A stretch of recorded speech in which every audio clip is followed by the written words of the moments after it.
नमस्कार, आप देख रहे हैं न्यूज फॉर नेशन और मैं हूं सांत्वना आपके साथ। जब तक मैं राजनीति में जिंदा हूं, हाजीपुर से चुनाव लड़ता रहूंगा। चिराग पासवान ने मेरे पैर क्या छू लिए, लोगों को गलतफहमी हो गई। पशुपति कुमार पारस के इन शब्दों ने बीजेपी की टेंशन बढ़ा दी है। जहां एक तरफ एनडीए की बड़ी बैठक में पशुपति कुमार पारस और उनके भतीजे चिराग पासवान दोनों को आमंत्रित किया गया था और इस बैठक में भतीजे अपने चाचा के पैर छूकर उनसे गले लगते हुए नजर आए थे, तो लोगों को ये लगने लगा था कि ये दूरियां खत्म हो गई है। यहां तक कि बीजेपी को भी लगने लगा कि उसका काम आसान हो गया है। पर एक सीट की लड़ाई बिहार की सियासत की गहमा गहमी बढ़ा रही है। जहां एक तरफ चिराग पासवान अपने स्वर्गीय पिता रामविलास पासवान की सीट छोड़ने को तैयार नहीं है, तो वहीं दूसरी तरफ पशुपति कुमार पारस ने साफ कह दिया है कि गलतफहमी मन में ना पाले, जब तक मैं राजनीति में जिंदा हूं इस सीट से लड़ता ही रहूंगा। जिसके बाद एक बार फिर भतीजे चिराग पासवान और चाचा पशुपति पारस के बीच का विवाद बिहार की सियासत में उबाल भर रहा है। दरअसल केंद्रीय मंत्री पशुपति कुमार पारस ने चिराग से नजदीकी पर अपना स्टैंड क्लियर कर दिया है। साथ ही उन्होंने हाजीपुर सीट पर भी खुलकर कहा, मैं जब तक राजनीति में जिंदा हूं हाजीपुर से ही चुनाव लड़ूंगा। जिनको मैदान में आना है आ जाएं। चिराग से मुलाकात पर उन्होंने कहा कि देश और बिहार के लोगों को गलतफहमी हुई है।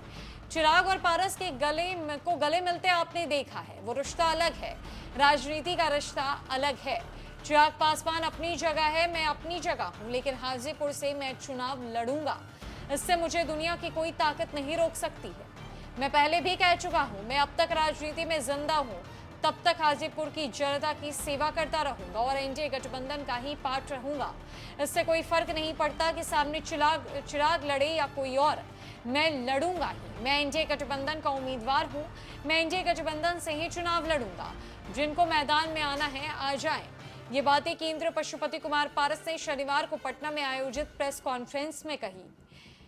गौरतलब है कि 18 जुलाई को चिराग एनडीए की मीटिंग में पहुंचे थे। इस दौरान चिराग ने पारस के पैर छुए, आशीर्वाद लिया। पारस ने उन्हें आशीर्वाद भी दिया। पारस ने कहा कि इसे लोगों ने गलत समझ लिया। केंद्रीय मंत्री ने कहा कि उनका दल अलग है, मेरा अलग है, हम लोग एनडीए गठबंधन के साथ हैं। उन्होंने चिराग पर आरोप लगाते हुए कहा कि 2020 के विधानसभा चुनाव में चिराग ने जदयू के साथ ही भाजपा के खिलाफ अपना उम्मीदवार दिया था।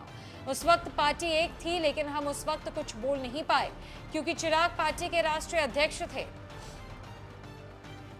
केंद्रीय मंत्री ने कहा कि उस वक्त एक उम्मीदवार जीता था, फिर वो विधायक भी जदयू में चला गया। इसके बाद से हमारी लड़ाई हुई। अब 2 साल के बाद फिर से वो अब एनडीए के साथ आ गए हैं। उन्होंने कहा कि हम एनडीए के विश्वासी हैं, हमारे 5 सांसद हैं, लेकिन कहीं कोई टूट नहीं है। हम भाजपा के ईमानदार सहयोगी हैं।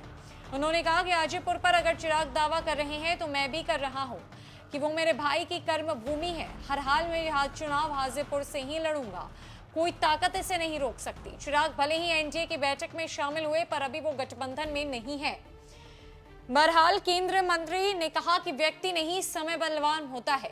भाजपा के जेपी नड्डा और अमित शाह से जितना मेरा बढ़िया संबंध है उतना दूसरों का नहीं है। माना कि केंद्रीय गृह राज्य मंत्री नित्यानंद राय चाचा और भतीजे को मिलवाना चाहते थे, पर मैंने मना कर दिया। प्रेस कॉन्फ्रेंस में पारस ने अपने साथ सांसद चौधरी महबूब अली कैसर और चंदन सिंह को साथ में लेकर तो आए थे, पर उन्हें बोलने नहीं दिया। वहीं वीणा देवी इस प्रेस कॉन्फ्रेंस में मौजूद नहीं थी, पर वो कॉन्फ्रेंस के दौरान दावा करते रहे कि वो पार्टी के साथ है, कोई टूट नहीं है। पारस ने बताया कि वीणा देवी मानवता के कारण मिलने गई थी, वो दल नहीं बदल रही। केंद्रीय मंत्री पशुपति कुमार पारस ने अपना स्टैंड क्लियर कर दिया है, चाहे मेरे सामने चिराग लड़े या कोई और, मैं अपने भाई की कर्म भूमि को छोड़ने वाला नहीं। मैं हाजीपुर से ही चुनाव लड़ूंगा, चाहे कुछ भी हो जाए। और इतना भी जान लीजिए कि जितने बढ़िया संबंध मेरे जेपी नड्डा और अमित शाह से हैं, उतने दूसरों के नहीं। तो एक बार फिर पारस ने चिराग पासवान पर बड़ा हमला बोलने की कोशिश की है। देखने वाली बात यह होती है कि चाचा भतीजे की इस लड़ाई में सियासत पर कितना फर्क पड़ता है।